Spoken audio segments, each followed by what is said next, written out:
আমাদের সচিবালয়ের 7 নম্বর বিল্ডিং এ একটা 50 মিনিটের মধ্যে আগুন ধরে 6 তলায় এবং আমাদের ফায়ার ব্রিগেডকে একটা 52 মিনিটে খবর দেওয়া হয় এবং তারা একটা 54 মিনিট থেকে তাদের কাজ শুরু করে এবং সকাল 8টায় আমাদের 8:05 আমাদের আগুন সম্পূর্ণ নিয়ন্ত্রণে আসে এবং এই ঘটনায় আমাদের ফায়ার ফাইটার একজন শাহাদাত বরণ করেছেন।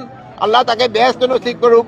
ইন্না লিল্লাহি ওয়া ইন্না রাজিউন। উনি হলো রোড অ্যাক্সিডেন্টে মারা গেছে। উনি একটা পাইপ নিয়ে সচিবালয় থেকে রাস্তা পার হয়ে দিকে আসতেছিল, এই সময় একটা ট্রাক তাকে ধাক্কা দিয়ে তারে আহত করেন এবং পরে তারে হসপিটালে নেওয়ার পরে উনি ইন্তেকাল করেন। আর এর সাথেও আরো 2-3 জন সামান্য আহত হয়েছে, তারা সবাই সুস্থ আছে। আমরা এখন ভিতরে কি হচ্ছে তা আমরা ভিতরে দেখব এবং পুরা সার্চ করার পরে কোনো কিছু পাওয়া যায় কিনা আমরা আপনাদের জানাতে পারব। তদন্ত কমিটির ব্যাপারে আর এটার ব্যাপারে আমরা একটা তদন্ত কমিটি গঠন করে দিচ্ছি। ক্যাবিনেট সেক্রেটারি অলরেডি ইনস্ট্রাকশন দেওয়া হয়েছে, হোম সেক্রেটারি অলরেডি ইনস্ট্রাকশন দেওয়া হয়েছে একটা তদন্ত কমিটি, হাই পাওয়ার একটা তদন্ত কমিটি করে দেওয়ার জন্য। এটা ইনভেস্টিগেশনের আগে আমি তো বলতে পারবো না, ইনভেস্টিগেশনের পরে আপনাদের আমরা জানাবো। এখন তদন্ত কমিটি কত সদস্য, এটা 5 জন হতে পারে, 7 জন হতে পারে, 9 জন হতে পারে, 11 জন হতে পারে। এই মুহূর্তে তো আমরা পরে আপনারা জানা দিতে পারেন।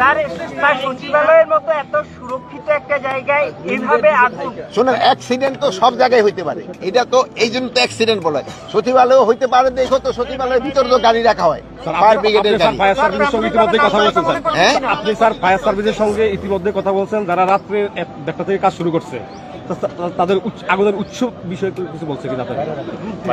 এটা ইনভেস্টিগেশনের পরে, তদন্তের পরে বলা যাবে। আমরা যেটা দেখেছি বা শুনেছি একসঙ্গে আগুনটা 3 থেকে 4 জায়গায়, না 3 থেকে 4 জায়গা না, আগুনটা 6 তলায় লাগছে, 11টা 7, 8 উপরের দিকে গেছে, কিন্তু নিচে আর আসতে পারে না।